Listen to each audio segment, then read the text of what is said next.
bonsoir et surtout bonne et heureuse année. Nous allons, et ça me fait très plaisir, nous retrouver chaque semaine pour découvrir de nouveaux talents, se faufiler dans les coulisses du merveilleux, bref, colorer un peu la grisaille du quotidien. C'est la nouvelle de l'année, que dis-je, du siècle. En 2014, Nec Plus Ultra aura 10 ans. Nous sommes devenus des amis, presque une famille, de toute façon un clan qui depuis 10 ans avons rendez-vous avec la qualité, l'innovation et l'excellence. Je vous réserve une petite surprise pour la formule sommaire. Une création contemporaine alternative, mais pas underground. Aux antipodes, une autre vision du luxe.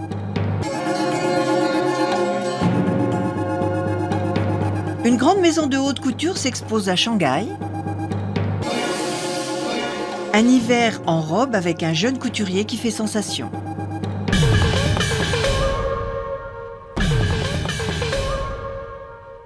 Ce que j'aimerais cette année, c'est vous étonner en narguant un peu ce qui monopolise les médias et vous présenter une génération de jeunes qui a des idées nouvelles. Je vous présente Charlotte Cosson, c'est une belle pabette, elle est curator, en français commissaire d'exposition rencontre.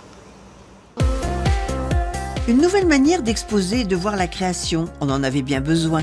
Et Charlotte Cosson nous fait justement cette invitation. C'est l'appartement des collectionneurs Isabelle et Fabrice de Pontrache qui donne le cadre à ces discrétions regroupées sous le titre très attirant « Dans le freezer à droite ».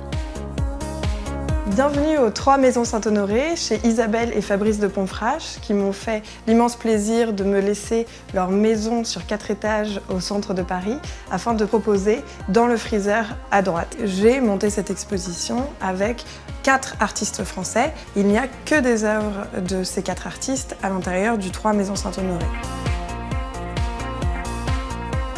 J'ai choisi Elvire Bonduel parce que Isabelle et Fabrice de Pontrache ont toute cette théorie comme quoi le confort améliorerait les conditions d'appréciation de l'art.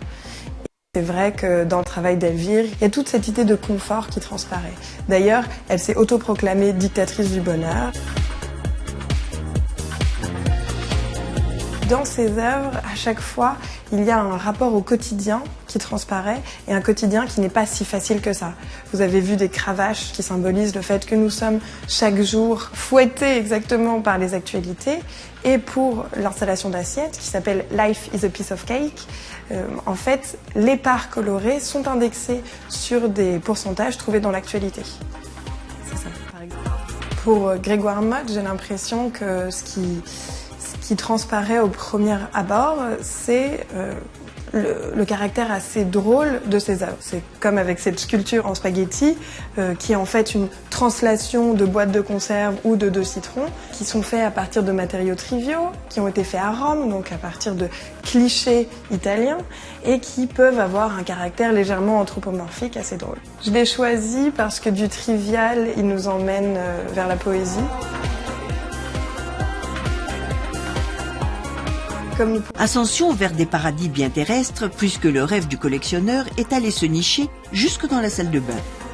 Bienvenue dans le cabinet de Grégoire Motte, potentiellement donc au 7e ciel, où Grégoire Motte a voulu parler de la rencontre amoureuse, notamment avec ce siège, cette lunette de toilette assez kitsch, où l'on peut s'imprimer le prénom de l'être aimé temporairement sur le postérieur, et où il nous a aussi concocté une œuvre très poétique, puisque si le spectateur décide d'embuer l'œuvre, c'est-à-dire de mêler son haleine à l'œuvre, il découvrira un alexandrin de Racine.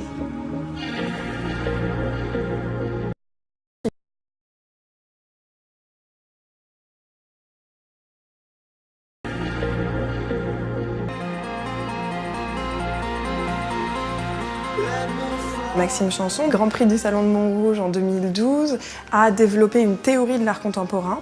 Il a développé une sorte de cartographie où il a réussi à extraire les 24 moteurs qui poussent les artistes à créer et les 24 moyens avec lesquels ils essaient d'arriver à leur fin. Des tables de la loi artistique qui donnent par définition envie de les transgresser.